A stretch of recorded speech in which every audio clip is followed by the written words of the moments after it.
So guys, for today's video, tayo po ay magpo-pruning. Ay, nag-pruning na pala. So guys, naalala nyo ba yung longan tree na yan? So kung kayo po ay nagfo-follow sa akin, napakalaki na po niyan. So umaabot na siya hanggang kable. Dun. So, ay, kailangan ko siyang putulan. Para, syempre, for safety na rin, pag mahangin, diba, hindi siya yung maaabot dun sa kawad ng kuryente. At the same time, para kung sakaling mamunga siya, madali mo siyang maabot. Yan yung height na inano natin sa kanya, yung hanggang lagpas lang ng fence. So, yan, pakita ko sa inyo kung paano ginawa ko yan. Meron kasi ako maliit na lagari. Yan, na pang tree talaga, pang pruning yan. Yan ang ginawa ko sa kanya. So, yung super taas na mga branches, kinat ko na siya hanggang dyan. So, nanood naman ako ng mga video na about pruning sa longgan. So, sana tama itong ginawa ko. Yan, nagtira lang ako. Yung mga dulo, kinat ko rin siya para hindi siya ganun kahaba. So, yun yung mga natutunan ko sa YouTube. Alam mo na, maganda mag-research para kahit paano may alam. So, ayan. So, yung mga pinagputulan, syempre, hindi natin yan itatapon.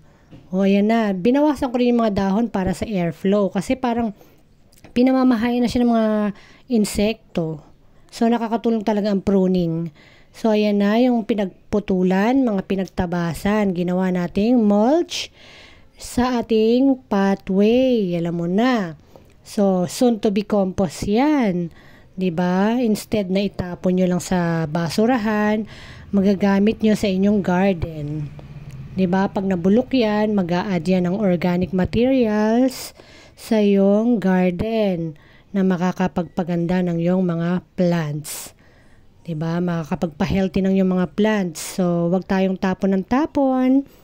At may mga paggagamitan pa tayo. So, update din sa aking papaya. Yan. Namatay. Siguro hindi sumobra yata ang compost na pinaglagyan. So, hindi rin maganda pagka sobra-sobra. Saka yung daga. Hindi tinantanan ng daga. So, yan, pinapakita kong yan. Yan yung mga sanga ng longgan. Tinabi ko lang dyan, baka magamit ko soon. So, ayan na. Naputol rin yung hindi ko napansin, yung sili. Diba, mabilis naman yung bumalik. So, ito yung isang papaya. Naku, inubos din ng daga yung mga dahon niya. Yan. Pero buhay pa naman siya. Awa ng Diyos. Yung daga talaga na to ay vegetarian. Papakita ko sa inyo later yung salarin. Ipakita ko sa inyo later yung daga na talagang makulit. Kinakain niya yung mga dahon-dahon dito.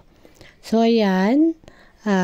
Diba, napakarami nating organic materials na nakolekta para sa ating garden.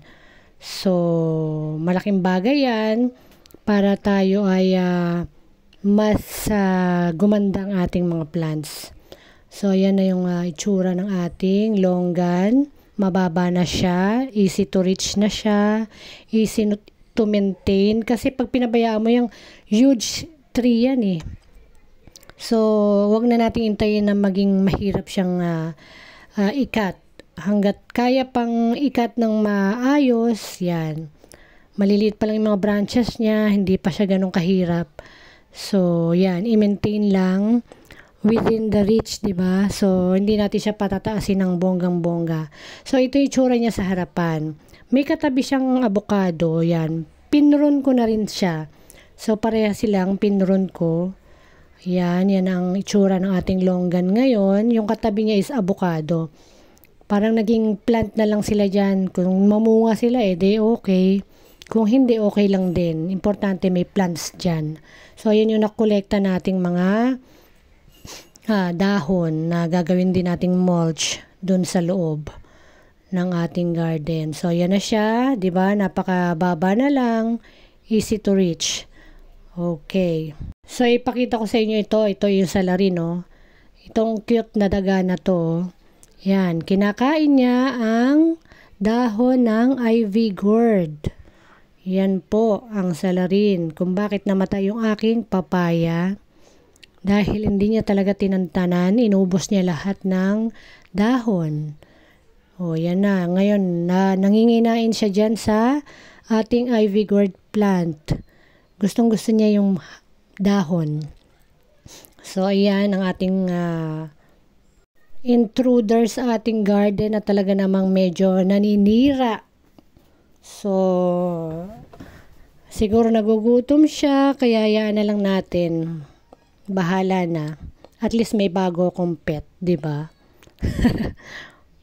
So, that's it for today. Thanks for watching. See you on the next one. Bye. God bless everyone. Bye.